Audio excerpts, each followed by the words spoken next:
আচ্ছা, বলুন তো ১০ বছর আগে, আচ্ছা ১০ বছর ছেড়ে দিন। বলুন তো বছর ৫ আগেও আপনি কি কখনো কল্পনা করেছিলেন যে ফেসবুককে একটা পেজ খুলে কিংবা ফেসবুককে টার্গেট করে মাছ বিক্রি করা যায়? ৫ বছর আগে ভেবেছিলেন? আমার তো মনে হয় না।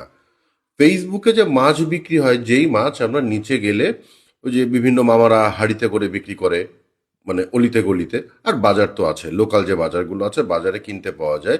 আমরা হচ্ছে মাছের ওই যে কানসা যেটা বলি, যে কানসা উঁচু করে দেখি লাল আছে কিনা। হুম। তো সেই মাছ কিছু না দেখে না শুনে আমরা ফেসবুকে কিনবো, এরকম ৫ বছর আগে ভেবেছিলেন? ভাবেননি। আপনিও ভাবেননি, আমিও ভাবিনি। আর আমরা ভাবিনি বিধায় আমাদের গল্প নিয়ে কেউ কখনো আলোচনা করে না, কিংবা আমাদের কোনো গল্প হয় না।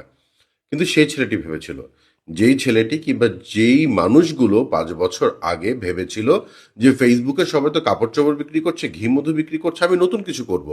যখন সে ভেবেছিল যে আমি ফেসবুকে মাছ বিক্রি করব, তখন অনেকেই তাকে পাগল বলেছিল, তার উপর হেসেছিল, হয়তো বলেছিল দেখ পাগল হয়ে গেছিস, ফেসবুকে আবার মাছ বিক্রি হয় নাকি, করে দেখিয়েছে।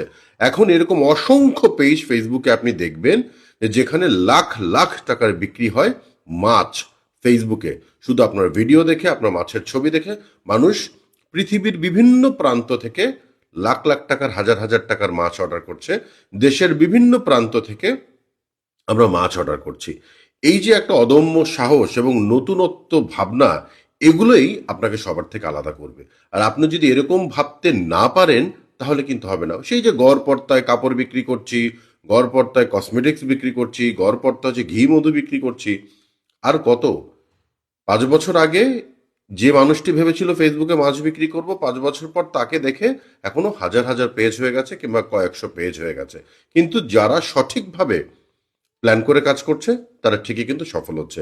এখন আপনিও যদি মাছের ব্যবসায় নামেন, আপনি নামুন, আমি আপত্তি করছি না, কিন্তু আমি বোঝাতে চাইছি এমন কিছু নতুনত্ব আপনি ভাবুন, এমন কিছু নতুনত্ব আপনি ফেসবুকে নিয়ে আসেন যেটা সহজে সবাই ভাবছে না, কিন্তু সেটারও খুব দরকার।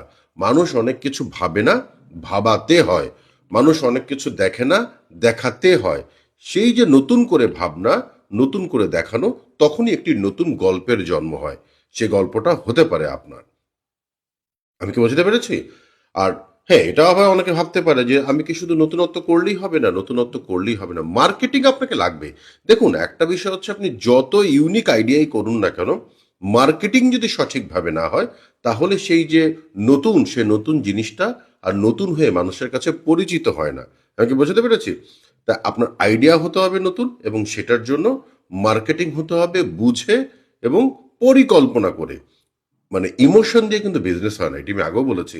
ইমোশনটাকে সরিয়ে প্রপারলি প্রফেশনালি যদি আপনি নতুন আইডিয়া নিয়ে নতুনভাবে নিজের একটি সফলতার গল্প তৈরি করতে চান, সেই সফলতার গল্প তৈরি করার পেছনে যে অনলাইন মার্কেটিং কিংবা স্ট্র্যাটেজি লাগবে, সেটি আমরা কিংবা আমার এজেন্সি আপনার জন্য করে দেয়। আমরা কখনোই কাউকে আকাশচুম্বী গল্প শোনাই না, আমরা বাস্তব কথা বলি। আপনি আপনার ইউনিক আইডিয়া নিয়ে আসুন, অথবা আমাদের সাথে কথা বলুন, আমরা আপনার হয়ে ইউনিক আইডিয়া ডিজাইন করে দেবো। তার জন্য মার্কেটিংয়ের জন্য যা যা করতে হয় সেই কাজগুলো বুঝে বুঝে আপনার জন্য করে দেবো। বুঝে বুঝে, আপনাকে শুধুমাত্র মিথ্যা লোভ দেখিয়ে আমরা কাজ করি না।